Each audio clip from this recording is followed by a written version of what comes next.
Hi, I'm Sean with Sean's Outdoor Adventures. Now, I'm calling this video Amphibian Rescue, but there's a lot more to it than what the title implies.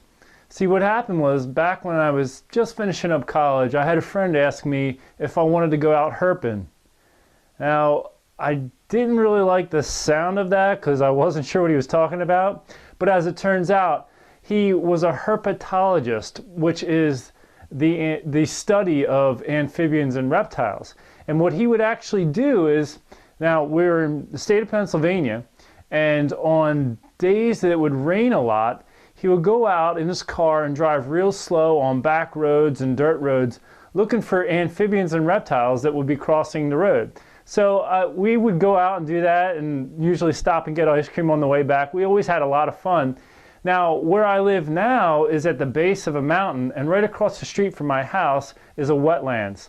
So every spring I go out herping after the rain to check out some of the amphibians and reptiles that are heading from the forest to the wetlands. Especially, my favorite is the spotted salamander, which is a very long, thick, I'd say fat salamander that has these bright yellow polka dots on it. And I had never seen those growing up, so I was very excited. And I will say too that going out and doing this, I once ran into a guy. I found some of the spotted salamanders right in front of his house, and I saw him in his front yard. It was right at dusk, so I said, hey, come check this out. So he came over and he was like, whoa. I was like, have you ever, have you seen them often right here? He's like, no, I've never seen them ever before. I was like, how long have you lived here? He lived there almost 30 years. So it's just amazing how so much wildlife can go right past our detection if we're not looking for it. So check out the footage of what happened. What I'm going to show you is a little footage of the spotted salamanders. I ended up seeing 13, and all I did was walk 100 yards down the road from my house and back. And I found 13 in that time period, which I rescued by carrying across the road into the, toward the wetlands where they were headed.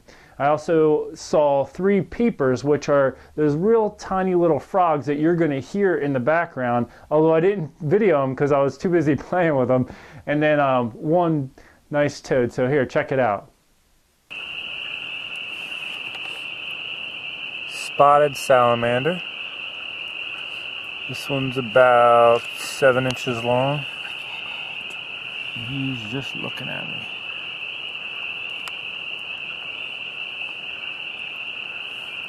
Probably about an inch across the back almost.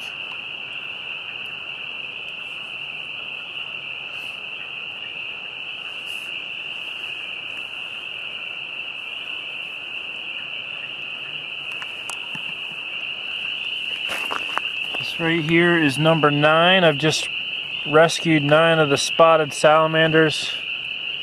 They were on the road and I carried them across to safety.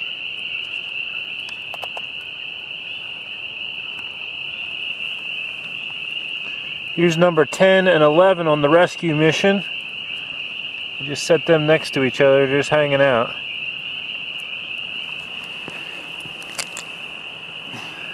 Here's what it looks like when they don't make it across the road. There's one, and there's a second. We call that road carnage.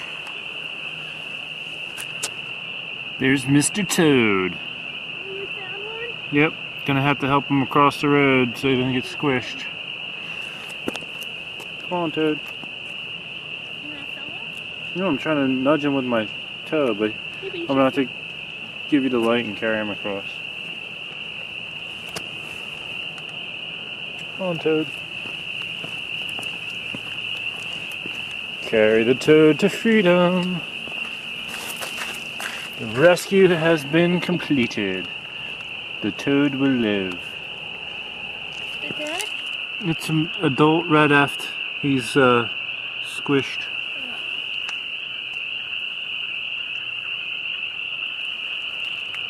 Another squished spotted salamander didn't make the trip across the street. Well, thanks for tuning in to this short little video, and I just want to encourage you, next time it rains, go out herping.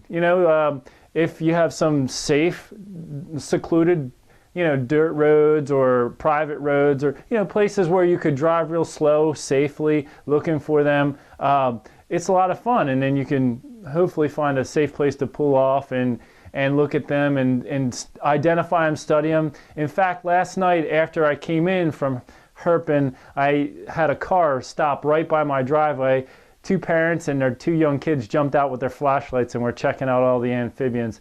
And if you do have a place where there's water, a pond, streams, a wetlands, that's a great place to look for amphibians and reptiles. Take care. God bless.